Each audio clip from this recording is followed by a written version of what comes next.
Hello दोस्तों, आपका स्वागत है हमारे चैनल चैम्पियन ज़ैद पर। मैं हूं आपका दोस्त मोहम्मद ज़ैद। और दोस्तों, आज हम लोग पढ़ने जा रहे हैं साइंस 2 का एक नया chapter, that is third lesson, life process in living organism part 2।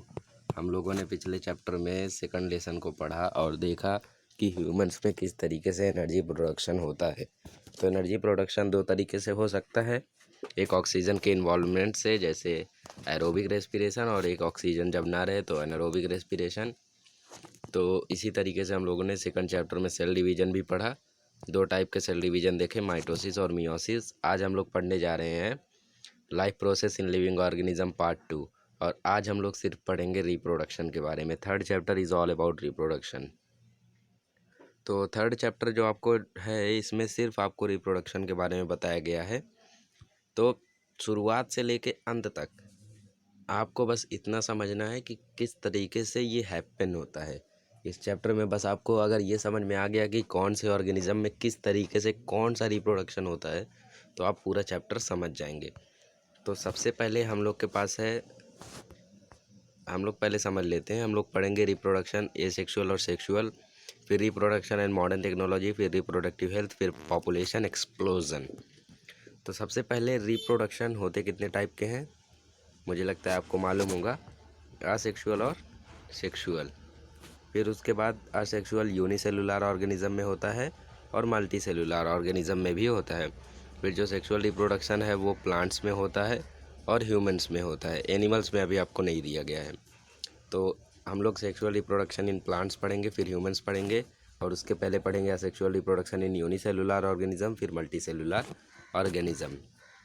तो इस तरीके से आप लोग ट्री डायग्राम भी अगर बना सकते हैं तो बना लें, जिससे ये चैप्टर आपके लिए ईजी हो जाएगा। तो सबसे पहले हम लोग रिप्रोडक्शन का डेफिनेशन देख लेते हैं। रिप्रोडक्शन देखें दोस्तों, तो एक ऐसा लाइफ प्रोसेस है जिसके बिना भी इंसान जीवित रह सकता है। बाकी जो लाइफ प्रोसेस है उनके बिना इंसान जिंदा नहीं रह सकता। जैसे इंसान अगर रेस्पिरेशन ना करे तो वो जिंदा रह सकता है क्या? नहीं रह सकता है, क्योंकि रेस्पिरेशन ही नहीं करेगा तो एनर्जी ही नहीं बनेगी। और इंसान अगर न्यूट्रिशन ना ले तो भी नहीं रह सकता, एक्सक्रीशन ना करे तो भी नहीं रह सकता, रिस्पॉन्स ना दे पाए तो भी नहीं रह सकता। बट रिप्रोडक्शन ऐसा प्रोसेस है जिसके बिना इंसान जिंदा रह सकता है। बट रिप्रोडक्शन किस लिए ज़रूरी है? रिप्रोडक्शन कंटिन्यूटी के लिए ज़रूरी है। अगर रिप्रोडक्शन नहीं होगा तो अर्थ पे जो कंटिन्यूटी है, मतलब अर्थ पे जो निरंतरता है, लगातार जो लोग रह पा रहे हैं उन लोग नहीं रहेंगे। अगर रिप्रोडक्शन ही नहीं होगा तो लाइफ आगे बढ़ेगी ही नहीं और आगे लोग आएंगे ही नहीं, तो अर्थ किस काम का रह जाएगा। तो ये ज़रूरी है for the continuity of the earth. तो अलग अलग ऑर्गेनिज्म में अलग अलग तरीके से होते हैं ये रिप्रोडक्शंस। तो सबसे पहले इसका डेफिनेशन पढ़ लेते हैं। Formation of new organism of the same species by earlier existing organism is called as reproduction. और ये इसका डेफिनेशन है, इसे आप लोग याद रख लें, हो सकता है आ जाए डिफाइंड रिप्रोडक्शन। अब असेक्सुअल रिप्रोडक्शन क्या होता है? वही सेम डेफिनेशन है, बट इसमें इन्वॉल्वमेंट ऑफ गैमेट्स नहीं होता। मतलब इसमें दो लोगों का इन्वॉल्वमेंट नहीं होगा, मेल और फीमेल का इन्वॉल्वमेंट नहीं होगा। एक अकेला ही रिप्रोड्यूस कर सकता है बिना दूसरे की मदद से। As this reproduction involve union of two different gametes the new organism has exact similarity. तो इसमें क्योंकि नहीं होता है तो इसीलिए ज़्यादा सिमिलरिटीज़ होती हैं, बट उसमें इन्वॉल्वमेंट होता है इसलिए कम सिमिलरिटीज़ होती हैं। जैसे आप लोग यहाँ पे देखें तो ये लाइफ प्रोसेस आपको दिया गया है ABCD में। यहाँ पे प्लांट्स का दिया गया है, फिर यहाँ पे मुर्गी का दिया गया है, फिर यहाँ पे आपको वेजिटेटिव प्रोपोगेशन दिया गया है, यहाँ पे बाइनरी फिजन दिया गया है। तो पढ़ेंगे हम लोग एक एक करके। तो सेक्सुअल और असेक्सुअल रिप्रोडक्शन में डिफरेंसेस क्या क्या हैं? असेक्सुअल रिप्रोडक्शन का ये डिसएडवांटेज है कि इसमें रिकॉम्बिनेशन नहीं होता है जीन्स का। मतलब जो पेरेंट्स है उसी की तरह तो रहेगा जो न्यू जनरेशन आएगा, बट उसके पास कुछ खामियां रहेंगी जो पेरेंट्स में, मतलब कि पेरेंट्स की तरह एकदम सेम रहेगा। तो पेरेंट्स अगर एनवायरनमेंट में नहीं रह सकते तो चाइल्ड भी नहीं रह सकता। बट ह्यूमंस में कैसा है, सेक्सुअल रिप्रोडक्शन होता है जिसके कारण जो नया न्यूबॉर्न बेबी आता है उसमें जीन का रिकॉम्बिनेशन होता है। मतलब वो दोबारा अगर आया तो उसके अंदर बहुत सारी एबिलिटीज़ रहेंगी। पेरेंट्स अगर इस अर्थ पे सरवाइव नहीं कर सकते एनवायरनमेंट की वजह से, बट जो उनका न्यूबॉर्न बेबी होगा वो सरवाइव कर सकेगा, क्योंकि जो न्यूबॉर्न बेबी आता है वो अपने पेरेंट मेल और फीमेल की दोनों कैरेक्टर मिला के रहते हैं, इसलिए वो उन दोनों से बेटर होता है। तो ये एडवांटेज है सेक्सुअल रिप्रोडक्शन का। इसमें गैमेट्स इन्वॉल्व होते हैं, असेक्सुअल रिप्रोडक्शन में इन्वॉल्व नहीं होते हैं। फिर एक एक पॉइंट आप लोग डेफिनेशन लिख लेंगे, फिर उसके बाद आप लोग ऐसा लिख सकते हैं कि एसेक्सुअल रिप्रोडक्शन में एग्जैक्ट सिमिलरिटी होती है और सेक्सुअल रिप्रोडक्शन में कम सिमिलरिटी होती है। तो इस तरीके से कुछ पॉइंट्स आप लोग लिख सकते हैं। वही यहाँ पे लिखा गया है, absence of genetic recombination is a disadvantage. तो अब पढ़ते हैं asexual reproduction in unicellular organism. Unicellular organism में किस तरीके से असेक्सुअल रिप्रोडक्शंस होते हैं, ये पहला टॉपिक है। इसके बाद हम लोग पढ़ेंगे मल्टी सेलुलर ऑर्गेनिज्म, फिर जाएंगे हम लोग सेक्सुअल रिप्रोडक्शन में जिसमें ह्यूमंस का पढ़ेंगे, फिर प्लांट्स का पढ़ेंगे, फिर हम लोग रिप्रोडक्टिव हेल्थ देखेंगे। फिलहाल यहीं पढ़ते हैं हम लोग sexual reproduction in unicellular organism. तो यूनिसेलुलर ऑर्गेनिज्म में जो असेक्सुअल रिप्रोडक्शन है उसमें पहला टाइप है बाइनरी फिजन। तो बाइनरी फिजन मतलब क्या होता है दोस्तों, बाइनरी मतलब दो, एक फिजन होगा, फिजन मतलब ब्रेकडाउन ऑफ, मतलब फिजन मतलब होता है कि ब्रेकडाउन ऑफ सेल, सेल इसमें जो होगा वो फीज हो जाएगा, मतलब अलग हो जाएगा, अलग होगा तो डबल दो ऑर्गेनिज्म बनेंगे। तो वही यहाँ पे बताया गया है। तो बाइनरी फिजन में 3 टाइप के होते हैं बाइनरी फिजन। सबसे पहला होता है आपका सिंपल बाइनरी फिजन, दूसरा होता है आपका ट्रांसवर्स बाइनरी फिजन, तीसरा होता है आपका लॉन्जिट्यूडनल बाइनरी फिजन। तो आपको कोरिलेशन में ऐसा आ सकता है, simple binary fission equal to amoeba, transverse binary fission equal to dash. तो वहाँ पे आप लोग लिखेंगे पैरामीशियम। तो किस तरीके से होता है चलिए देखते हैं। सिंपल बाइनरी फिजन में जो प्लेन ऑफ डिवीज़न होता है, मतलब जिस प्लेन से इन लोग डिवाइड होते हैं वो होता है horizontal. Any plane, simple binary fission में आपका एनी प्लेन होता है।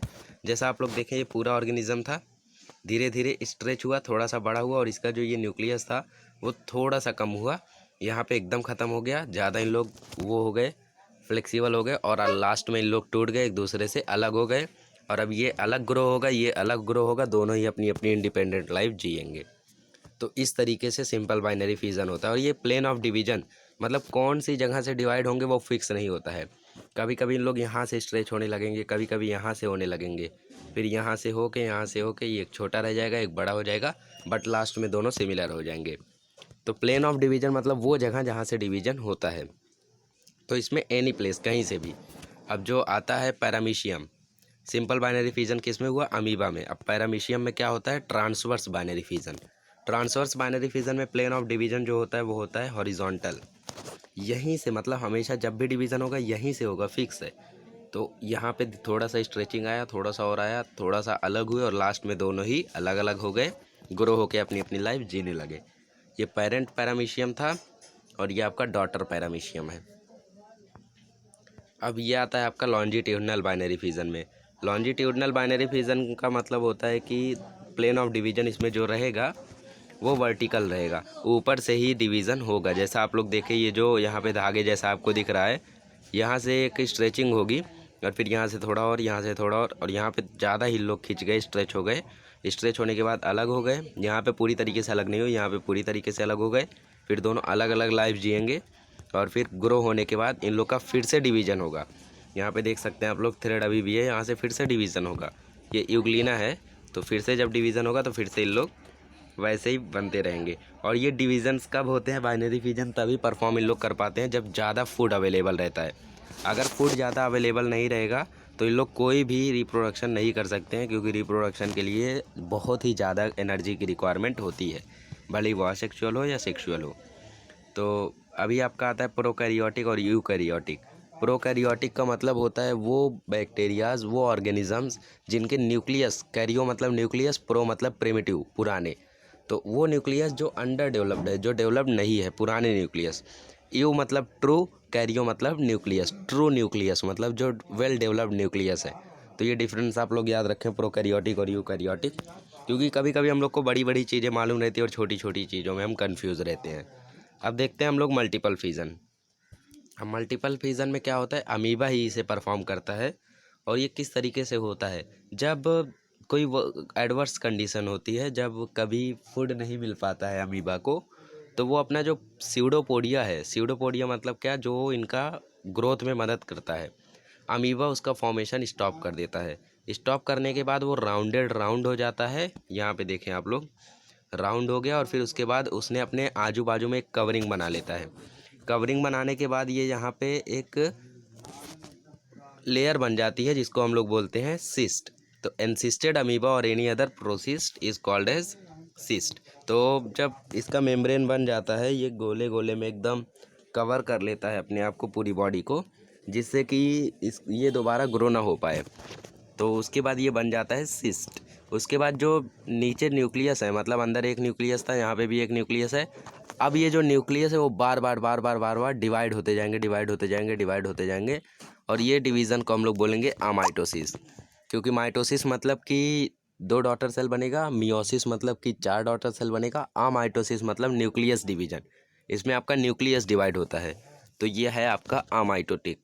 तो उसके बाद जब पूरे न्यूक्लियस डिवाइड हो जाएंगे और जब कभी फूड मिलेगा अमीबा को, तो अमीबा अपनी कवरिंग को खोलेगा और उसके बाद अंदर से सब न्यूक्लियस निकल जाएंगे, जिसको हम लोग बोलेंगे एमीबुल्ले या फिर डॉटर अमीबा, 2 नाम होता है इसका।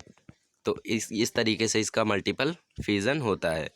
तो जब तक एडवर्स कंडीशन रहती है तब तक वो वहीं पे रहता है, और एक बार जब फेवरेबल कंडीशन आती है खुलता है और उसके बाद बहुत सारे एमीबुल्ले निकल जाते हैं।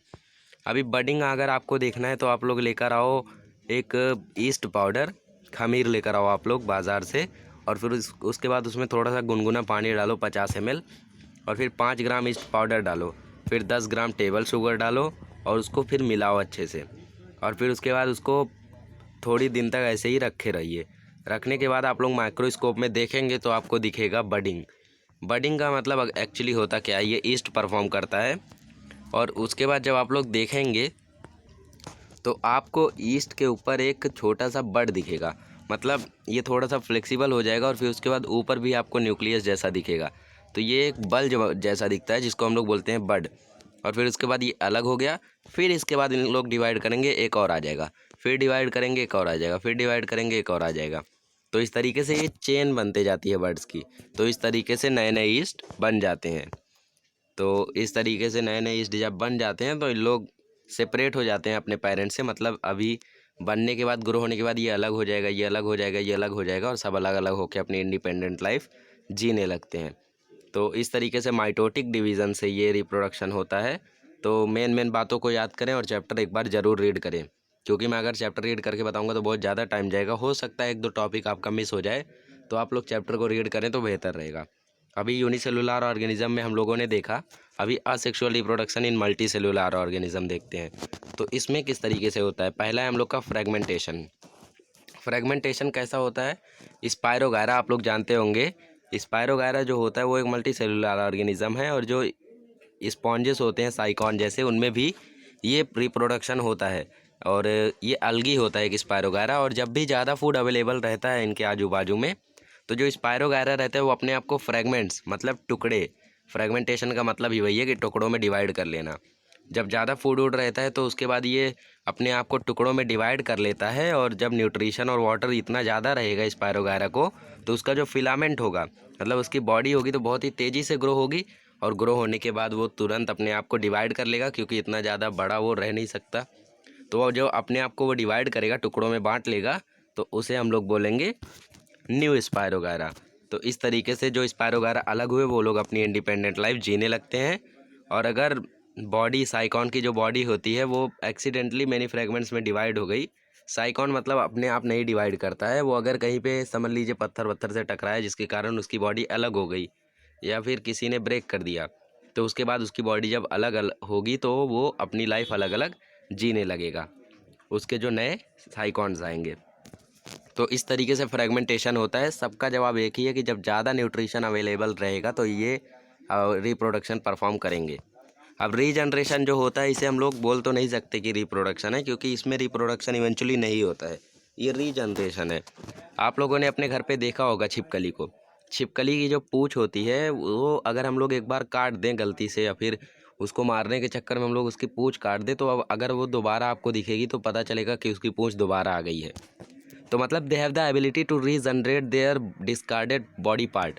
मतलब कि अगर एक ऑब्जेक्ट का कोई बॉडी पार्ट हम लोग से गलती से कट गया है, या टूट गया है, या फिर अलग हो गया है, तो अलग होने के बाद जब भी उसके पास प्लेंटी ऑफ न्यूट्रिशन अवेलेबल रहेगा, उसके पास बहुत ही ज़्यादा फूड वूड अवेलेबल रहेगा, तो वो अपनी बॉडी पार्ट को रीजनरेट कर सकता है।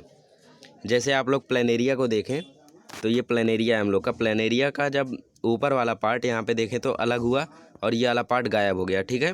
अभी उसके बाद ये दोबारा से आया और डबल हो गया। ये डबल होने के बाद ये वाला पार्ट यहाँ गया और ये वाला पार्ट यहाँ गया। इस तरीके से दोबारा रीजनरेट हुआ तो दो दो बन गया। समझ में आया आपको? देखिए कैसे हुआ।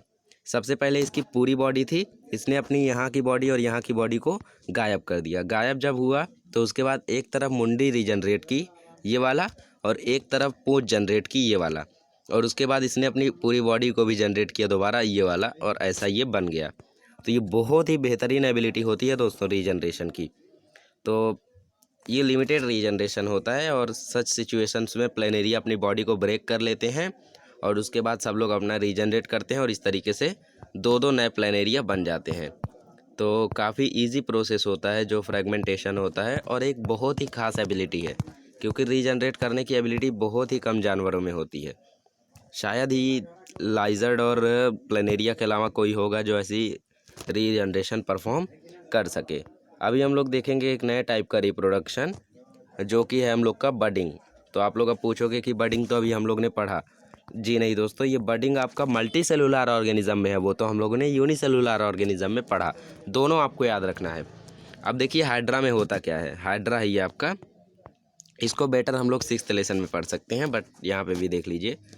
तो ये हाइड्रा है आपका, इसके जो बॉडी पार्ट्स हैं वो फेवरेबल कंडीशन में एक स्पेसिफिक बॉडी पार्ट, मतलब ये बॉडी पार्ट थोड़े से ग्रो हो जाते हैं। ग्रो होने के बाद यहाँ पे एक बड बन जाता है, ठीक है। ये बड जब बड़ा होता है, बड बड़ा होने के बाद एक नया हाइड्रा जैसा बन जाता है, और जब एक नया हाइड्रा जैसा बन जाएगा तो ये अपनी बॉडी से अलग हो जाएगा, और अलग होने के बाद ये अपनी अलग लाइफ जीने लगेगा। मतलब एक ही बॉडी पार्ट से दो दो इंसान बने और फिर एक इंसान अलग हो गया। तो इसी तरीके से बडिंग का प्रोसेस होता है। सबसे पहले एक हाइड्रा था, वहाँ पे एक बड आया, बड थोड़ा सा बड़ा हुआ, एक नया हाइड्रा बना और फिर वो अलग हो जाता है। तो इस तरीके से ये जो होता है बडिंग, वो प्रोसेस होता है। और ये कहाँ पे होता है? डर्मल लेयर और जो डाइजेस्टिव कैविटी होती है। डर्मल लेयर मतलब कि इनकी बॉडी की जो लेयर होती है, और डाइजेस्टिव कैविटी में ये नेसेंट हाइड्रा छुपा हुआ रहता है ताकि इसको खाने की खोज की ज़रूरत ना पड़े, और फिर लास्ट में ये सेपरेट होता है और अपनी इंडिपेंडेंट लाइफ जीने लगता है। अब आता है वेजिटेटिव प्रोपगेशन, बहुत ही इंपॉर्टेंट है। वेजिटेटिव प्रोपगेशन होता है कि मतलब जो प्लांट्स होते हैं वो लोग रिप्रोडक्शन करते हैं अपने रूट्स, स्टेम और लीफ या फिर बड की मदद से। कैसे करते हैं आप लोग देख सकते हैं, यहाँ पे स्वीट पोटैटो है, उसके जो यहाँ पे रूट्स निकले हुए हैं उससे वो अपना रिप्रोडक्शन करता है। पोटैटो जो होता है वो भी अपनी आइज़, मतलब कि यहाँ पे आप लोग आइज़ देख सकते हैं, वो अपनी आइज़ से करता है। जो ब्रायोफाइलम होता है वो अपने बड से करता है, लीफ मार्जिन से करता है।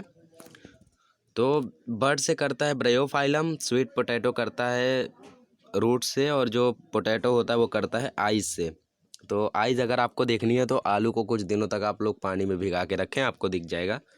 तो वेजिटेटिव प्रोपगेशन का डेफिनेशन दिया है यहाँ पे। Reproduction in plant with the help of root, stem, leaves and bud is called as vegetative propagation. और इसका डेफिनेशन आपको याद रखना है, और याद रखना है कि कौन सी चीज़ों में किस तरीके से होता है। जैसे कैरेट और रेडिश होता है तो उसमें रूट की मदद से होता है, और जो शुगर केन और ग्रास होते हैं उसमें बर्ड्स की मदद से होता है जो नोट्स पे प्रेजेंट रहता है। जैसे आप लोग देखा होगा कि गन्ने को जब हम लोग पेड़ में खेत में लगाते हैं जब गन्ने को, तो उसमें जो ऊपर बर्ड्स होते हैं उसको हम लोग ऊपर की तरफ लगते हैं, और फिर उसके बाद वो उगता है और फिर नया गन्ना आ जाता है। अपने गाँव में आप लोगों ने ऐसा देखा होगा। स्पोर फॉर्मेशन बहुत ही इंपॉर्टेंट है, एक बार आ चुका है बोर्ड में 2019 में, 2 मार्क्स का आया था, आप लोग याद रखें। 2 मार्क्स का तो आया था, बट ये 4 मार्क्स वाले क्वेश्चन में आया था, तो सोच सकते हैं इसका इम्पोर्टेंस। तो चलिए इसको पढ़ते हैं। तो स्पोर फॉर्मेशन मतलब होता क्या है दोस्तों कि इसकी बॉडी पे कुछ स्पोर्स फॉर्म होंगे। स्पोर्स फॉर्म किसकी बॉडी पर, वो भी पढ़ लेते हैं। समझ लीजिए एक ब्रेड कुछ दिनों तक रखा हुआ है, ठीक है। ब्रेड 2-3 दिनों तक अगर रखा हुआ है तो उसके ऊपर फंगस, मतलब कुछ फंजाई ग्रो करने लगेंगे, ठीक है। और जब फंजाई ग्रो करने लगेंगे तो उसके बाद उनके ऊपर एक लेयर बन जाएगा। लेयर बनने के बाद जब हम लोग कंपाउंड माइक्रोस्कोप में देखेंगे तो वो ऐसा दिखेगा। उसके ऊपर बहुत सारी स्पोरेंजियम, मतलब वो जो म्यूकर्स होते हैं, फंजाई जैसे म्यूकर, इनकी बॉडी फिलामेंटस होती है। तो इनकी बॉडी में बहुत सारे स्पोर्स फॉर्म होने लगते हैं। यहाँ पे देख सकते हैं आप लोग कितने डॉट्स हैं। ये डॉट्स आप लोग को स्पोर्स का इंडिकेशन दे रहे हैं।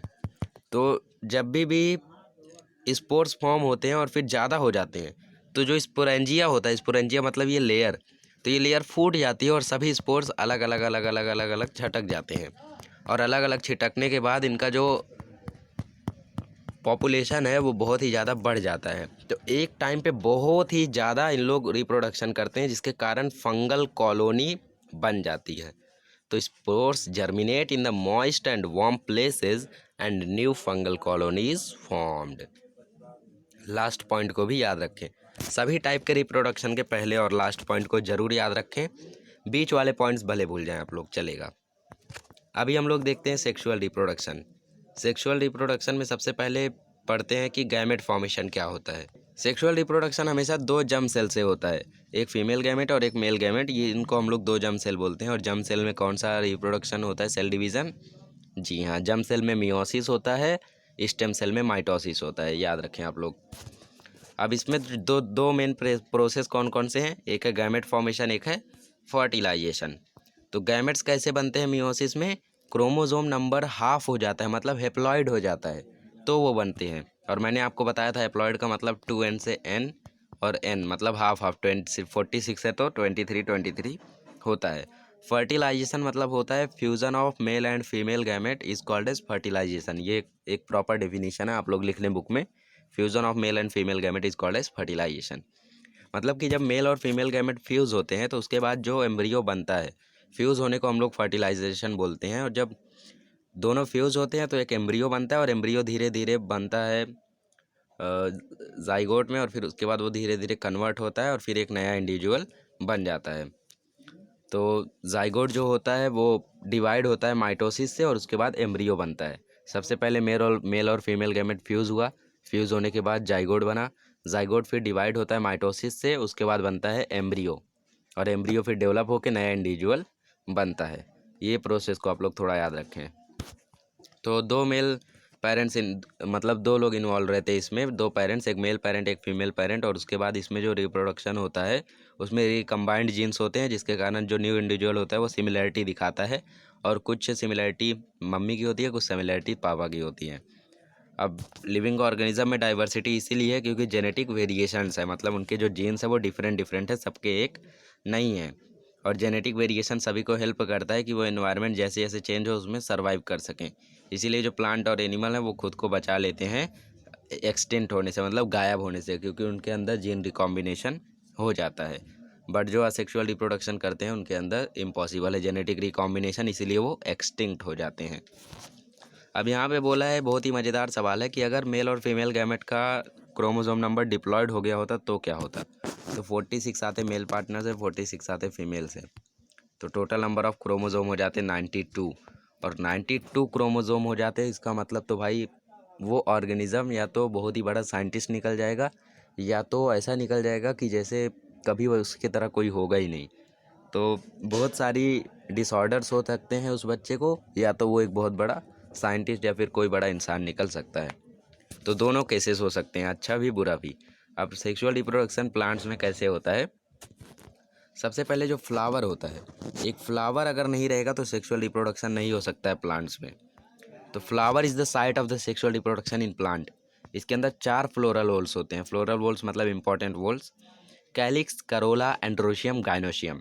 कैलिक्स और करोला को हम लोग बोलते हैं एक्सेसरी वोल्स, रहेंगे तो भी चलेगा, नहीं रहेंगे तो भी चलेगा। जो कैलिक्स और करोला होते हैं वो, क्योंकि कैलिक्स और करोला प्रोटेक्शन में मदद करते हैं, और ज़्यादातर प्लांट्स को प्रोटेक्शन की ज़रूरत नहीं पड़ती है क्योंकि ज़्यादातर हमला होता नहीं है। और जो एंड्रोशियम और गाइनोशियम होते हैं उनको हम लोग बोलते हैं इसेंशियल वोल्स, क्योंकि जो एंड्रोशियम होता है वो होता है मेल वॉल, और जो गाइनोशियम होता है वो होता है फीमेल वॉल। इनके बिना रिप्रोडक्शन हो ही नहीं सकता है, आप लोग भी जानते होंगे। और जो कैलिक्स और करोला होते हैं वो प्रोटेक्शन करते हैं इनर वॉल्स की। जो मेंबर्स होते हैं कैलिक्स के उन्हें हम बोलते हैं सेपल्स, मतलब कैलिक्स का कोई एक इंडिविजुअल का नाम सेपल, और वो ग्रीन कलर का होता है। और जो करोला के मेंबर्स होते हैं उन्हें हम लोग बोलते हैं पेटल्स, और वो वेरियसली मतलब अलग अलग कलर्स के हो सकते हैं। तो फ्लावर बायसेक्सुअल होगा अगर उसके अंदर एंड्रोशियम गाइनोशियम दोनों एक ही में प्रेजेंट हैं, तो जैसे हिबिस्कस। और फ्लावर यूनिसेक्सुअल होगा अगर उसके पास एक ही प्रेजेंट है दोनों में से, ऐसे ऐसे को हम लोग बोलते हैं पपाया, एक एग्जाम्पल, वो फीमेल फ्लावर है। तो जो प्लांट्स होते हैं, फ्लावर्स होते हैं, उनको सपोर्ट की ज़रूरत पड़ती है, तो उनको सपोर्ट देता है पेडिसल, और ऐसे प्लांट्स को हम लोग बोलते हैं पेडिसिलेट, जिनके पास सपोर्ट के लिए प्रेजेंट होता है, और जिनके पास सपोर्ट के लिए नहीं प्रेजेंट होता है उनको हम लोग बोलते हैं सेसाइल। एंड्रोशियम मेल वॉल होता है और उसके एक मेंबर को बोलते हैं स्टेमेंस। गायनोशियम फीमेल वॉल होता है, उसके एक मेंबर को बोलते हैं carpel. Members of gynoeciums are called as carpel, नीचे भी लिखा हुआ है एक और बार। और दीज में भी सेपरेटेड और यूनाइटेड, ये अलग भी रह सकते हैं मेल और फीमेल, या तो एक में भी रह सकते हैं। अब उसके बाद हम लोग यहाँ से सीखते हैं होता कैसे है। तो सबसे पहले आपको यहाँ पे ओवेरी दिख रहा होगा, आपको एंथर दिख रहा होगा, आपको फिलामेंट दिख रहा होगा, और आपको दिख रहा होगा स्टिग्मा स्टाइल। ये चीज़ों को आप लोग बस देखें। तो एंथर और फिलामेंट को हम लोग बोलते हैं एंड्रोशियम। तो शुरुआत कैसे होती है? सबसे पहले जो एंथर आपको दिख रहा है, इसके ऊपर ये है पॉलन ग्रेन, इसको हम लोग बोलते हैं पॉलन ग्रेन। तो ये जो पॉलन ग्रेन होता है वो कभी हवा चलती है या बायोटिक या अबायोटिक, मतलब या तो कोई लिविंग ऑर्गेनिज्म या तो नॉन लिविंग ऑर्गेनिज्म की वजह से जब ये पॉलन ग्रेन स्टिग्मा पे चला जाता है, मतलब यहाँ पे चला जाता है, तो वो फ्यूज़ हो जाता है वहाँ पे जाके। मतलब अभी वहाँ पे गया है, अभी फ्यूज़ नहीं हुआ है, बट वहाँ पे जाके वो चिपक जाता है, क्योंकि जो स्टिग्मा होता है वो सभी को अट्रैक्ट करता है, मक्खियों को भी वो अट्रैक्ट करता है। तो transfer of pollen grain from anther to stigma is called as pollination. Pollination आप लोग याद रखें कि जब पॉलन ग्रेन एंथर से स्टिग्मा पे जाता है तो हम लोग बोलते हैं पॉलिनेशन। अभी जो पॉलन ग्रेन था वो एंथर से स्टिग्मा पे गया, अभी फ्लावर्स का कोई काम नहीं है, अभी हम लोग को बस इतना पार्ट देखना है। तो फटाफट आते हैं नेक्स्ट डायग्राम पे। ये देखिए पॉलन ग्रेन यहाँ पे आ चुका है, ये है आपका स्टिग्मा, ये है आपका स्टाइल, ये है आपका ओवेरी। अब उसके बाद जो पॉलन ग्रेन होगा उसके प्रेशर के कारण यहाँ पे एक ट्यूब बन जाएगा। अभी कुछ नहीं था, बट उसके प्रेशर के कारण एक ट्यूब बन जाएगा, और क्योंकि वो पॉलन ग्रेन के प्रेशर के वजह से बना है इसीलिए उसको नाम देंगे पॉलन ट्यूब। अब ये जो पॉलन ट्यूब होगा उसकी मदद से जो पॉलन ग्रेन है वो अंदर जाएगा। पॉलन ग्रेन के अंदर दो मेल गैमेट्स होते हैं, ये देखिए एक यहाँ है और एक यहाँ है, दो मेल गैमेट्स इसके अंदर होते हैं। और उसके बाद एक मेल गैमेट जाएगा एम्ब्रियो सेक में और बनाएगा जाइगोट, और उसके बाद दूसरा जो एम्ब्रियो सेक है वो जो दूसरा पॉलन मेल गैमेट है, जो दूसरा मेल गैमेट है वो जाएगा पोलार न्यूक्लिया के साथ और बनाएगा एंडोस्पर्म। और उसके बाद क्या होता है वो आपका मेन पॉइंट है, अभी आप लोग यहाँ पे कुछ नया सीखने वाले हैं। तो यहाँ पे लिखा हुआ है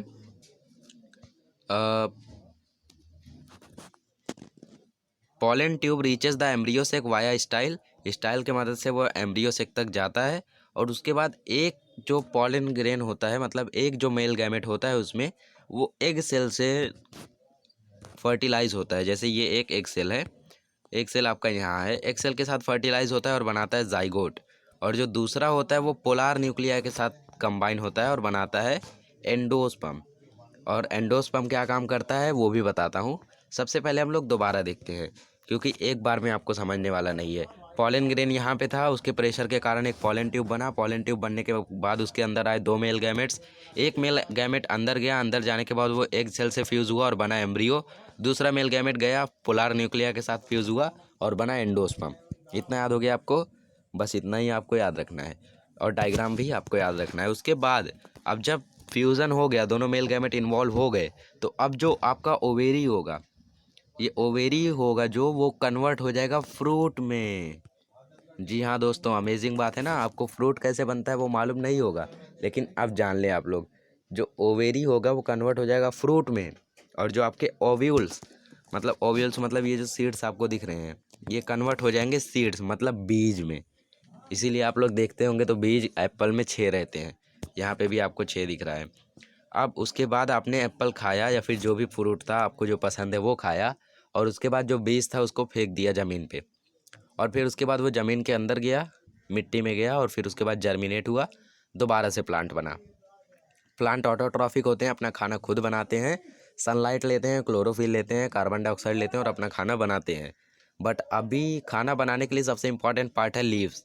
बट अभी प्लांट का सिर्फ एक ब्रांच आया है, उसके अंदर तो लीव्स है ही नहीं, तो उसका खाना कैसे बनेगा? और खाना नहीं बनेगा तो वो ज़िंदा कैसे रहेगा? फिर ये क्वेश्चन आता है कि आखिर वो उसके बाद ग्रो कैसे हो जाता है। अब बारी आती है यहाँ पे एंडोस्पर्म की। जो एंडोस्पर्म होता है वो आता है और उसके बाद इस प्लांट को तब तक एनर्जी देता है जब तक इसके लीव्स तैयार नहीं हो जाते, और एक बार लीव्स बन गए उसके बाद ये अपना खुद ही ऑटोट्रॉफिक काम करते रहते हैं। तो मुझे लगता है आपको समझ में आया होगा कि कैसे फ्रूट बनता है, कैसे सीड बनते हैं और एंडोस्पर्म का क्या रोल होता है। और जो जाइगोट बनता है वो दोबारा एम्ब्रियो सेक में बन जाता है, उसका ज़्यादा कोई इफेक्ट नहीं होता है। और उसके बाद जो पॉलन ग्रेन होता है, पॉलन ग्रेन बनता है पोलार ट्यूब में, पॉलन ट्यूब में। और किस तरीके से जो पॉलन ग्रेन यहाँ पे बना आप लोग देख सकते हैं, पॉलन ग्रेन जो बना आपका वो बनता है मियोसिस से। एंथर के जो लॉक्यूल्स होते हैं, जो कैविटीज़ होती हैं, वहाँ पे पॉलन ग्रेन जाता है और फिर उसके बाद वहाँ पे मियोसिस होता है। मियोसिस होने के बाद एक पॉलन ग्रेन बन जाता है। तो पॉलन ग्रेन किस तरीके से बनता है वो भी आप लोग याद रखें, क्योंकि कुछ चीज़ें होती हैं जो आप लोग याद नहीं रख पाते और फिर दूसरे जब पूछते हैं तो आप लोग फंस जाते हो। आप लोग सब याद रखो, आप दूसरों को पूछ के चौंका दो। बंदा समझेगा कि टेक्स्ट बुक में ऐसा लिखा ही नहीं है, बट टेक्स्ट बुक में लिखा है। अब उसके बाद यहाँ पे दिया गया है कि एक सेल्फ पॉलिनेशन होता है, क्रॉस पॉलिनेशन होता है।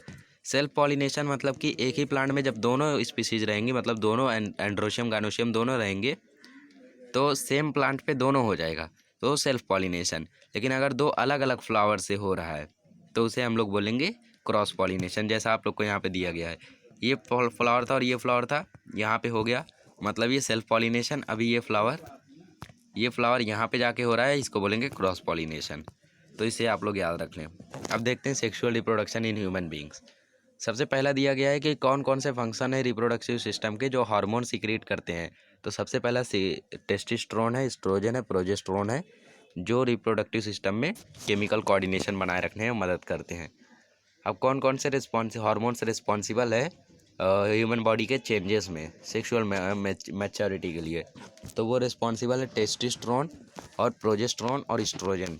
टेस्टोस्टेरोन मेल में इम्पॉर्टेंट है क्योंकि उसके बिना सेक्सुअल मैच्योरिटी नहीं आती है। गवर्नमेंट ने ऐसा क्यों किया है कि जो 18 गर्ल्स हैं 18 ईयर्स की और 21 बॉयज़ हैं, इन्हीं की मैरिज क्यों हो सकती है, इनसे कम एज क्यों नहीं रखी। तो ये इसलिए क्योंकि जो गर्ल्स की ग्रोथ होती है वो फास्ट होती है, वो 18 साल में पूरा मैच्योर हो जाती है। पर जो बॉयज़ होते हैं उनकी मैच्योरिटी थोड़ा स्लो होती है, वो 21 ईयर्स के बाद पूरी तरीके से मैच्योर होते हैं। इसीलिए 18 ईयर्स गर्ल के लिए रखा है और 21 ईयर्स बॉय के लिए। इसके कम में रखेंगे आप लोग तो आपके लिए लॉ इनेक्ट किया गया है, आपको ज़रूर सज़ा मिलेगी। अब यहाँ पे आपको जो क्रोमोसोम के बारे में थोड़ा सा दिया गया है हेरिडिटी वेरिएशन में। पिछले साल हम लोगों ने पढ़ा था, जो एक्स क्रोमोसोम होता है वो होता है वुमेन में, और जो XY होता है वो सेक्स क्रोमोसोम होता है मेन में। और फिर उसके बाद reproductive system with specific organ develop in the body of men and women due to this sex chromosome only. इन्हीं क्रोमोसोम की वजह से जो सेक्स ऑर्गन्स होते हैं वो बनते हैं। और फिर उसके बाद जो X क्रोमोसोम होता है वो मेन में भी प्रेजेंट होता है, वुमेन में भी प्रेजेंट होता है, मतलब गर्ल होने के चांसेस ज़्यादा होते हैं। बट जो Y क्रोमोसोम होता है वो बस मेन में प्रेजेंट होता है। अब हम लोग स्ट्रक्चर पढ़ते हैं। जैसे ह्यूमन मेल रिप्रोडक्टिव सिस्टम है, तो इस पूरे डायग्राम को आप लोग याद कर लें, शायद आपको आ जाए बोर्ड में। तो इसमें सबसे पहले होता क्या है आपका, सबसे पहले जो टेस्टिस है, टेस्टिस में आपका बनता है स्पर्म, और फिर उसके बाद वो बनने के बाद जो वास्ट डिफरेंस है, मतलब ये जो आपकी पाइप दिख रही है यहाँ से वो धीरे धीरे जाता है और पहुँचता है इजाकुलेटरी डक्ट तक, मतलब समाइनल वेसिकल तक। और उसके बाद समाइनल वेसिकल है जो वो प्रोवाइड करता है न्यूट्रिएंट्स, इंपॉर्टेंट न्यूट्रिएंट्स जो हैं। तो टेस्टिस को जब वो सारे न्यूट्रिएंट्स मिलते हैं तो वो कन्वर्ट हो जाता है सीमेन में। सीमेन में कन्वर्ट होने के बाद वो आगे जाता है और उसको मिलता है फिर प्रोस्टेट ग्लैंड। अब जो स्पर्म होता है वो बहुत ही ज़्यादा एसिडिक होता है। एसिडिक होता है मतलब वो अगर बिना बेसिक बने आगे आ गया तो पेनिस जलने के चांसेस हो सकते हैं, वो अंदर से पूरा बर्न कर सकता है उसको। तो पूरी तरीके से एसिडिक होता है, इसलिए जब आता है प्रोस्टेट ग्लैंड में तो प्रोस्टेट ग्लैंड उसको प्रोवाइड करता है सोडियम बाइकार्बोनेट। सोडियम बाइकार्बोनेट जब वो प्रोवाइड करता है तो उसके बाद यहाँ पे वो बन जाता है बेसिक, क्योंकि सोडियम बाइकार्बोनेट आपका बेसिक है।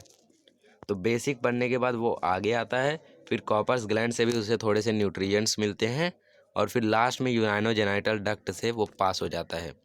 और ये सब कौन कंट्रोल करता है, ये सब ब्रेन कंट्रोल करता है। ब्रेन को खुद ही सिग्नल मिल जाता है कि कब इसको प्रोड्यूस करने की ज़रूरत है, कब इसको आगे भेजने की ज़रूरत है। हाँ, तो यहाँ पे आपका दिया गया है कि ओवम को फर्टिलाइज़ करने के लिए मैच्योर होना पड़ता है, बिना मैच्योर होने के वो फर्टिलाइज़ नहीं कर सकता है।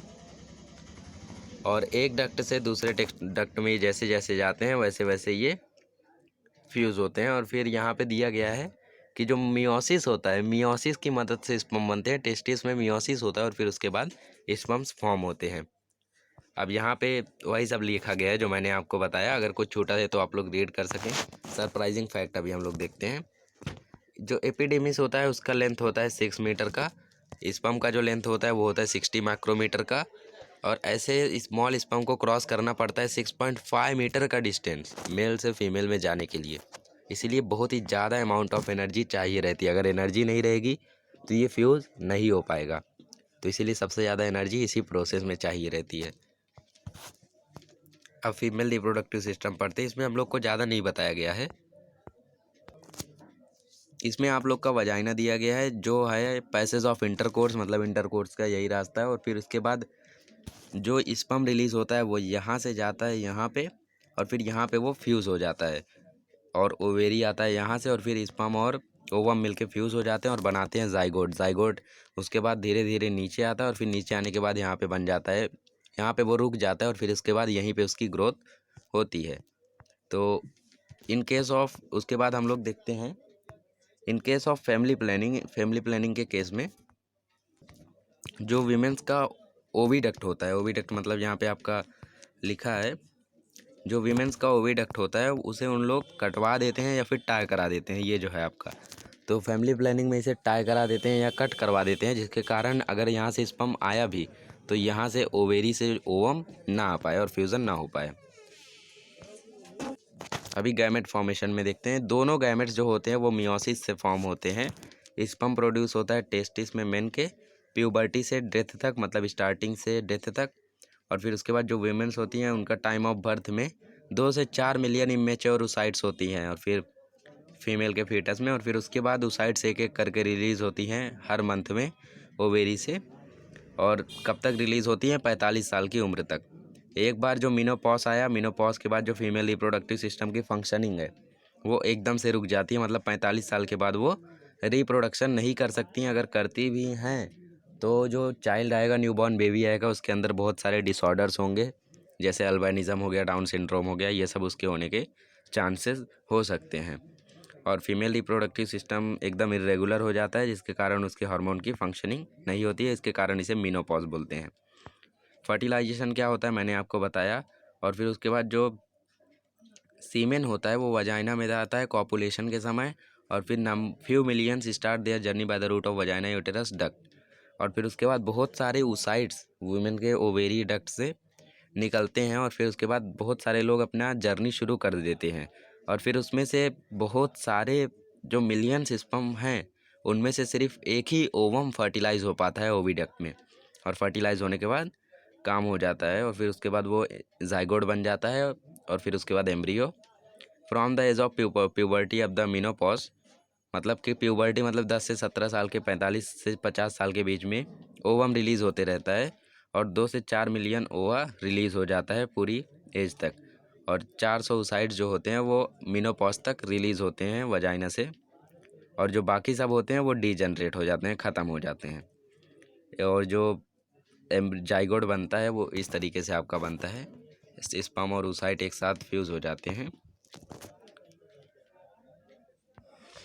और अभी आपको एक कूल फैक्ट बताया गया है कि जैसे अभी आप लोग गांवों में देखते होंगे कि जब भी गर्ल चाइल्ड होती है तो लोग वीमेंस को दोष देते हैं कि अरे क्या है ये, तेरी वजह से बहुत सारी लड़कियां पैदा हो रही हैं। और बहुत सारे लोगों के गांवों में तो लड़कियों को जला दिया जाता है अगर ऐसा होता है। उन्हें धमकाते हैं कि अगर अब की बार लड़की हुई तो तुझे जला देंगे या मार देंगे। और इसके कारण ही सेक्स डिटर्मिनेशन टेस्ट बंद कर दिया गया, क्योंकि लोग बर्थ होने के पहले ही पता कर लेते थे कि लड़की है, और फिर उसके बाद उन लोग एबॉर्शन करा दिया करते थे। तो इसका रिस्पॉन्सिबल फीमेल नहीं होती है, इसका रिस्पॉन्सिबल होता है मेल, क्योंकि फीमेल के पास सिर्फ एक्स क्रोमोज़ोम है। वो बॉय तो एकदम नहीं कर सकते हैं, लेकिन अगर वो अपना क्रोमोज़ोम देंगे तो सिर्फ गर्ल ही होगी। लेकिन जो मेल होता है उसका अगर एक्स आएगा तो फीमेल होगी, मतलब जो न्यूबॉर्न बेबी आएगा वो गर्ल होगी। और अगर वाई आया तो न्यूबॉर्न बेबी जो आएगा वो बॉय होगा। तो ये चांसेस किसके रहते हैं? ये मेल के चांसेस रहते हैं। फीमेल तो सिर्फ एक्स ही दे सकती है, वो क्या कर सकती है? वो तो सिर्फ गर्ल चाइल्ड ही पैदा कर सकती है। बट जो मेल होता है वो मेल या फीमेल पैदा कर सकता है।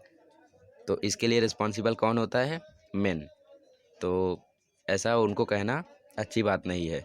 और डेवलपमेंट एंड बर्थ कैसे होता है, 9 महीने तक होता है, 36 हफ्तों तक धीरे धीरे धीरे धीरे एम्ब्रियो जो होता है ग्रो होता है और फिर उसके बाद एक न्यूबॉर्न बेबी आ जाता है। और यहाँ पे वही बोला गया है कि जो मैन होता है वो एक्स या वाई क्रोमोसोम कंट्रीब्यूट करता है नेक्स्ट जनरेशन को, बट जो फीमेल होती है वो तो सिर्फ एक्स ही कंट्रीब्यूट कर सकती है। तो फीमेल की क्या गलती, मेल की गलती ना, मेल ने एक्स क्यों कंट्रीब्यूट किया जब उसके पास वाई भी था। तो इल्ज़ाम मेंस पे लगाना चाहिए, वीमेंस पे नहीं, ये बात गलत है। अब मेंस्ट्रुअल साइकिल पढ़ते हैं। मेंस्ट्रुअल साइकिल एक बहुत ही अजीब सा प्रोसेस है जो प्यूबर्टी से लेके मतलब कि डेथ तक मीनोपॉज की एज तक चलता है, मतलब 45 साल तक, 10 साल से लेके। तो मेंस्ट्रुअल साइकिल होता कैसे है, जो फीमेल रिप्रोडक्टिव सिस्टम होता है वो कुछ चेंजेस आते हैं उसमें, और चेंजेस हर 28 से 30 दिन के बाद आते हैं, और ये जो रिपीटेटिव चेंजेस होते हैं इसे हम लोग बोलते हैं मेंस्ट्रुअल साइकिल, जिसे हम लोग नॉर्मल भाषा में बोलते हैं पीरियड्स। तो मेंस्ट्रुअल साइकिल जो होता है वो एक नेचुरल प्रोसेस होता है जिसे 4 हार्मोन कंट्रोल करते हैं, जिसमें से पहला है follicle stimulating hormone, luteinising hormone, oestrogen और प्रोजेस्टेरोन। तो किस तरीके से ये होता है सबसे पहले देखते हैं, डायग्राम की मदद से आपको मैं बताता हूँ। तो सबसे पहले जो फॉलिकल्स होते हैं बॉडी में, जो फॉलिकल्स होते हैं वो डेवलप होना शुरू हो जाते हैं। ये आपके फॉलिकल्स हैं, फॉलिकल पहले डेवलप होना शुरू हो जाते हैं, और ये आपका जो है वो है आपका एंडोमेट्रियम। एंडोमेट्रियम मतलब कवरिंग ऑफ द ओवेरी, मतलब उनके अंदर की कवरिंग। तो उन कवरिंग में ये जो होता है वो बनने लगता है फॉलिकल्स, और फिर फॉलिकल्स धीरे धीरे बन के और ग्रो होते हैं और ग्रो होते हैं, और लास्ट में वो एकदम एक ही बन जाते हैं जुड़ के। और जब एक बन जाते हैं फॉलिकल्स तो वो एस्ट्रोजन छोड़ते हैं। और ये फॉलिकल्स कैसे ग्रो होते हैं, फॉलिकल स्टिमुलेटिंग हार्मोन की मदद से। और ये सब कौन कंट्रोल करता है, पिट्यूटरी ग्लैंड। तो फॉलिकल स्टिमुलेटिंग हार्मोन की मदद से ये सब फॉलिकल्स ग्रो होते हैं, और ग्रो होने के बाद ये लोग छोड़ते हैं एस्ट्रोजन, और जिसके कारण एस्ट्रोजन छोड़ने के कारण ये जो वॉल होती है एंड्रोमेट्रियम मतलब कवरिंग ऑफ द ओवेरी जो होता है वो पतला होते जाता है। यहाँ पे देखे तो मोटा था, यहाँ पे वो पतला होते गया। और फिर उसके बाद जब फॉलिकल्स पूरे ग्रो हो जाते हैं तो ल्यूटिनाइजिंग हार्मोन के मदद से ये फॉलिकल्स खुल जाते हैं, और खुलने के बाद ओव्यूलेशन हो जाता है, मतलब उसमें से सारे ओसाइट्स रिलीज़ हो जाते हैं, जिसमें से एक आपका कॉर्पस ल्यूटियम भी निकलता है। और फिर उसके बाद जो कॉर्पस ल्यूटियम होता है, ये जो आपका ये निकला, ये एनर्जी देते रहता है, साथ साथ प्रोजेस्टेरोन और एस्ट्रोजन भी प्रोवाइड करते रहता है। प्रोजेस्टेरोन और एस्ट्रोजन जब प्रोवाइड करता है तो वो समय एकदम सही होता है रिप्रोडक्शन करने का। तो वो समय अगर फ्यूज़न करेंगे तो जो फ्यूज़न होगा, फर्टिलाइजेशन होगा, वो प्रॉपरली हो जाएगा, और इस समय जो ओवेरी होता है वो पूरी तरीके से तैयार रहता है फ्यूज़न के लिए, फर्टिलाइजेशन के लिए। और फिर उसके बाद जब फ्यूज़न नहीं होता है, एक दिन बीत जाता है, एक दिन तक ये एक्टिव रहता है। एक्टिव रहने के बाद जब फ्यूज़न नहीं होता है तो ये उसके बाद कन्वर्ट हो जाता है कॉर्पस एल्बिकन में। और एक बार कॉर्पस एल्बिकन बन जाता है तो ये कॉर्पस एल्बिकन वजाइना के थ्रू निकल जाता है, और उसके साथ थोड़ी बहुत ब्लीडिंग भी हो जाती है। ब्लीडिंग 4 दिन तक कंटिन्यू रहती है। तो उसके बाद ये लास्ट में फिर से अपना वॉल वैसे ही हो जाता है, एंडोमेट्रियम वैसे ही हो जाता है जैसे पहले था। तो इस तरीके से मेंस्ट्रुअल साइकिल होता है जिसमें 4 फेसेस होते हैं। फेसेस आपको लिखे गए हैं, डायग्राम याद कर सकते हैं। ये आपको अंडरस्टैंडिंग के लिए दिया गया है, एग्ज़ाम में आने का कम चांस है। और उसके बाद हम लोग पढ़ते हैं रिप्रोडक्शन एंड मॉडर्न टेक्नोलॉजी। जी हाँ दोस्तों, 3 मार्क का आ चुका है बोर्ड एग्ज़ाम 2020 में, बहुत ही इंपॉर्टेंट है। तो सबसे पहले जान लेते हैं कि इसकी ज़रूरत क्या है। इसकी ज़रूरत उन्हें है दोस्तों जिनको प्रॉब्लम रहती है इर्रेगुलर मेंस्ट्रुअल साइकिल की, ऑब्स्टेकल इन द ओविडक्ट। मतलब मेंस्ट्रुअल साइकिल हर महीने नहीं होता है, 3 महीने या 4 महीने में होता है, और ओविडक्ट में कोई ऑब्स्टेकल आ जाती है, कोई रुकावट आ जाती है, जिसके कारण ओवेरी से ओवम आ नहीं पाता है, ओसाइट्स आ नहीं पाता है। या जो मेल होते हैं जिनके स्पर्म कम प्रोड्यूस्ड होते हैं, या फिर वो एनर्जी इतनी नहीं होती उनके अंदर कि वो रिप्रोडक्शन परफॉर्म कर सके, तो उनके लिए टेक्निक्स हैं in vitro fertilisation, surrogacy, sperm bank. तो सबसे पहले पढ़ते हैं इन विट्रो फर्टिलाइजेशन। तो इन विट्रो फर्टिलाइजेशन में क्या होता है, हम लोग टेस्ट ट्यूब लेते हैं। टेस्ट ट्यूब में हम लोग एम्ब्रियो को फॉर्म कराते हैं। मेल से हम लोग लेते हैं स्पर्म, और फीमेल से लेते हैं हम लोग oocyte, और फिर उसके बाद उसको टेस्ट ट्यूब में फ्यूज़ कराते हैं कुछ केमिकल्स की मदद से। और उसके बाद इसको हम लोग कर देते हैं एक वीमेन, मतलब एक वीमेन रहती है जिसका कोई प्रॉब्लम नहीं रहता है उसके ओवेरी से, उसको सब नॉर्मल रहता है, तो उसके यूटेरस में हम लोग इसे इम्प्लांट कर देते हैं। इम्प्लांट करने के बाद वो चाइल्ड को बियर करती है, और इस टेक्निक को फॉलो करते हैं वो लोग जिनको प्रॉब्लम होती है उनके स्पर्मलेस स्पर्म काउंट से ऑब्स्टेकल इन द ओविडक्ट, जैसा कि मैंने बताया। तो आईवीएफ टेक्निक में टेस्ट ट्यूब में फ्यूज़ करते हैं और फिर उसके बाद इंजेक्शन की मदद से उसको इंजेक्ट कर देते हैं दूसरे वीमेन के यूटेरस में, जहाँ पे ये फॉर्मेशन हो जाता है और वो फिर 36 वीक के बाद अपना रिप्रोडक्शन कर देती है, मतलब डिलीवरी हो जाती है। अब सरोगेसी क्या होता है? सरोगेसी में वीमेन को प्रॉब्लम होती है कि वो अपना इम्प्लांटेशन नहीं करा पाते हैं, एम्ब्रियो यूटेरस में इम्प्लांटेशन नहीं हो पाता है उनको ये प्रॉब्लम होती है क्योंकि हो सकता है उनका ऑब्स्टेकल हो कोई ओविडक्ट में। तो इन लोग हेल्प ले सकते हैं एक रेमेडियल टेक्निक का, जिसको बोलते हैं हम लोग सरोगेसी। इस टेक्निक में हम लोग oocyte कलेक्ट करते हैं वीमेन से और मेल से हम लोग कलेक्ट करते हैं स्पर्म, और फिर से हम लोग टेस्ट ट्यूब में ही फर्टिलाइज़ करते हैं। और फर्टिलाइज़ करने के बाद एक दूसरी वीमेन जिसका जो यूटेरस है वो एकदम नॉर्मल है, उसको कोई प्रॉब्लम नहीं है, तो उसके यूटेरस में हम लोग इसे इंजेक्ट कर देते हैं, इम्प्लांट कर देते हैं।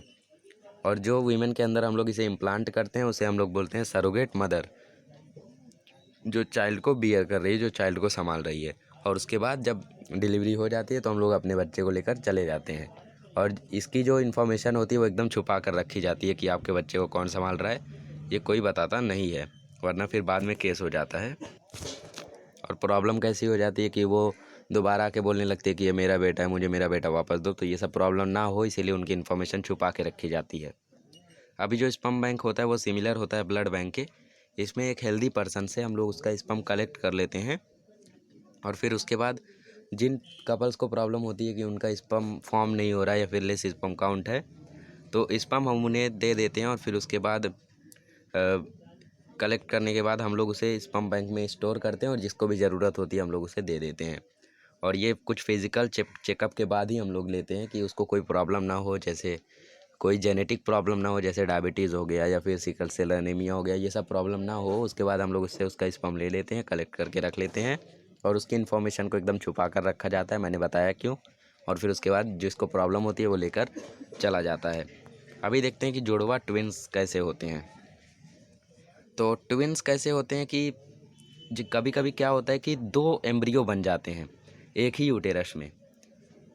जैसे कभी एक साथ जो स्पर्म्स होते हैं वो 3-3 एक साथ अपना जर्नी शुरू करते हैं, दौड़ते हैं फ्यूज़ होने के लिए। बट कभी कभी क्या होता है कि हमेशा तो एक ही फ्यूज़ होता है, लेकिन कभी कभी 2-2 स्पर्म फ्यूज़ हो जाते हैं और 2-2 स्पर्म फ्यूज़ होते हैं तो 2-2 एम्ब्रियो भी बनता है। और 2-2 एम्ब्रियो एक ही यूटेरस में आ जाते हैं तो 2-2 ऑफस्प्रिंग भी बन जाते हैं। और ऐसे ऑफस्प्रिंग को बोलते हैं हम लोग ट्विन्स। बहुत सारे कपल्स को ट्विन्स होते हैं। 2 मेन टाइप है ट्विन्स के, एक मोनोजाइगोटिक है, एक डायजाइगोटिक। मोनोजाइगोटिक सिंगल एम्ब्रियो से बनता है, मतलब एक ही एम्ब्रियो रहेगा और ये मोनोजाइगोटिक ट्विन्स जो होते हैं ये एक दूसरे से जुड़े रहेंगे। अर्ली पीरियड मतलब जब एम्ब्रियो डेवलप होता है उसी दिन में जो सेल्स होते हैं इनके एम्ब्रियो के वो डिवाइड हो जाते हैं 2 ग्रुप में और फिर 2 ग्रुप अलग अलग हो जाते हैं और मोनोजाइगोटिक ट्विन्स बन जाते हैं। ये एग्जैक्टली एक दूसरे के सिमिलर रहेंगे और इसके बाद इनका जेंडर जो होता है वो भी सेम रहता है। मतलब कि एक अगर गर्ल है तो दूसरा भी गर्ल ही होगा, एक अगर बॉय तो दूसरा भी बॉय ही होगा। और मोनोजाइगोटिक ट्विन्स में जो कोनजाइन ट्विन्स मतलब सियामीज ट्विन्स होते हैं, इनकी बॉडी का कोई ना कोई पार्ट जॉइन रहेगा, या तो हाथ जॉइन रह सकता है या तो हेयर्स जॉइन रह सकते हैं या फिर ईयर्स जॉइन रह सकते हैं, कोई ना कोई पार्ट जॉइन रहना तय है। और 10% ऐसा होता है कि ये जॉइन ना रहें, बट 90% चांसेस रहते हैं कि ये सियामीज ट्विन्स मतलब जॉइंट ट्विन्स हों। और फिर उसके बाद डायजाइगोटिक ट्विन्स जो होते हैं वो अलग होते हैं, मतलब एक बॉय भी हो सकता है, एक गर्ल भी हो सकती है, और ये जॉइंट नहीं होते हैं, अलग अलग होते हैं। और ये किस तरीके से होता है, जब 2 oocytes रिलीज़ होते हैं वुमेन से तो दोनों oocyte सेपरेट स्पर्म से फ्यूज़ होते हैं। उसमें कैसा था कि दोनों स्पर्म एक ही oocyte से फ्यूज़ हुए, लेकिन इसमें दोनों स्पर्म 2-2 oocyte से फ्यूज़ हुए अलग अलग। तो अलग अलग एम्ब्रियो बनेगा तो मतलब 2 एम्ब्रियो बनेगा तो 2-2 चाइल्ड्स हो सकते हैं, लेकिन ये जॉइंट नहीं होंगे, एक दूसरे से जुड़े नहीं होंगे और जेंडर भी इनका डिफरेंट होगा। तो ये डायजाइगोटिक ट्विन्स होता है। डिफरेंस आपको समझ में आया होगा, डिस्टिंग्विश बिटवीन आया तो आप लोग लिख सकते हैं। मोनोजाइगोटिक ट्विन्स में क्या होता है कि वो दोनों जॉइंट होते हैं, 2 स्पर्म एक ही oocyte से फ्यूज़ होता है। डायजाइगोटिक ट्विन्स में जॉइंट नहीं होते हैं, 2 स्पर्म 2 सेपरेट oocyte से फ्यूज़ होता है और उसके बाद इनका जेंडर डिफरेंट हो सकता है और उनका जेंडर सेम ही होता है। 3 पॉइंट आप लोग याद रखें। फिर रिप्रोडक्टिव हेल्थ, यहाँ पे हम लोगों को बहुत सारी, पहले हेल्थ का definition, a person state of being physically mental and social strengthness is called as health. Health को क्या बोलते हैं उसका डेफिनेशन दिया गया है क्योंकि गांव वाले जो लोग होते हैं उनको बहुत सारी अवेयरनेस नहीं होती, उन लोग को मालूम नहीं रहता है इन सभी चीज़ों के बारे में। इस शर्म उर्म के कारण उन लोग पूरी तरीके से रिप्रोडक्टिव हेल्थ पे ध्यान नहीं देते हैं, मेंस्ट्रुअल साइकिल पे फोकस नहीं करते हैं। उनको क्लीन हाइजीन प्रोवाइड करनी चाहिए, सफाई सुरक्षित करना चाहिए, लेकिन इलिटरेसी अनपढ़ होने के कारण वो लोग ऐसा नहीं कर पाते हैं, जिनके कारण बाद में उनको प्रॉब्लम आ जाती है। और उसके बाद ऐसा प्रॉब्लम आ जाती है तो ब्लीडिंग के कारण उनका कई सारा डिजीज़ हो सकता है। इसीलिए उनके जो प्राइवेट ऑर्गन है वो हमेशा मेंटेन रहने चाहिए, क्लीन होने चाहिए टाइम टू टाइम पे, वरना प्रॉब्लम आ जाएगा। और रिप्रोडक्टिव हेल्थ मेन में भी आ सकता है अगर वो अपने जेनाइटल्स को साफ ना करें। और सेक्सुअल डिजीज़ हो सकती है जैसे साइफिल्स और गोनोरिया, लार्ज स्केल में होती हैं, और दोनों डिजीज़ बैक्टीरियाज से होती हैं।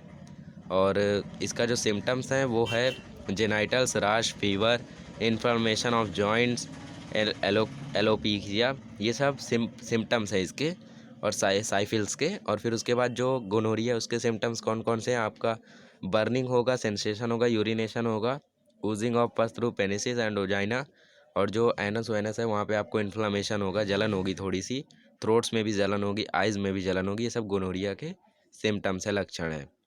पॉपुलेशन एक्सप्लोजन, पॉपुलेशन जो है वो इंडिया में देखिए किस तरीके से बढ़ा है। 2 करोड़, 2 करोड़, 2 करोड़, 3 करोड़, 3 करोड़, 3 करोड़, 4, 5, 6, 8, यहाँ पे पॉपुलेशन बहुत ही तेज़ी से बढ़ा है। 1961 से लेके 2001 तक ले लेते हैं, यहाँ पे बहुत ही तेज़ी से पॉपुलेशन बढ़ा है। यहाँ पे देखे तो 2 था, 3 हुआ था बस, मतलब ज़्यादा नहीं बढ़ा था, 10 करोड़ मात्र बढ़ा था। लेकिन यहाँ पे देखे तो फिर डायरेक्ट 70 करोड़ पॉपुलेशन इंक्रीज़ हो गया। इसीलिए फैमिली प्लानिंग बहुत ही ज़्यादा करना ज़रूरी है, वरना पॉपुलेशन एक्सप्लोजन के कारण सभी को खाना नहीं मिल पाएगा, सभी को घर नहीं मिल पाएगा, अनएम्प्लॉयमेंट होगा, कैपिटल्स का प्रॉब्लम आएगा। तो इसके कारण फैमिली प्लानिंग के मेथड्स हमें अपनाने चाहिए। फैमिली प्लानिंग के मेथड सबसे बढ़िया है इंट्रा यूट्रेन डिवाइस, और बाकी सारी चीज़ों का यूज़ कर सकते हैं जिससे पॉपुलेशन आगे ना बढ़े। तो पॉपुलेशन के बारे में यहाँ पे बताया गया था। तो थर्ड चैप्टर आपका बहुत ही इंपॉर्टेंट चैप्टर है, पूरे चैप्टर को आप लोग अच्छे से पढ़ें, और डाउट आता है तो आप लोग कमेंट बॉक्स में ज़रूर लिखें। नेक्स्ट वीडियो में मिलेंगे तो हम लोग एनवायरनमेंट की तरफ रुख करेंगे, और एनवायरनमेंट की तरफ रुख करेंगे एनवायरनमेंट एंड मैनेजमेंट से। तो इस चैप्टर के लिए आपको थोड़ा इंतज़ार करना होगा। मिलते हैं नेक्स्ट वीडियो में।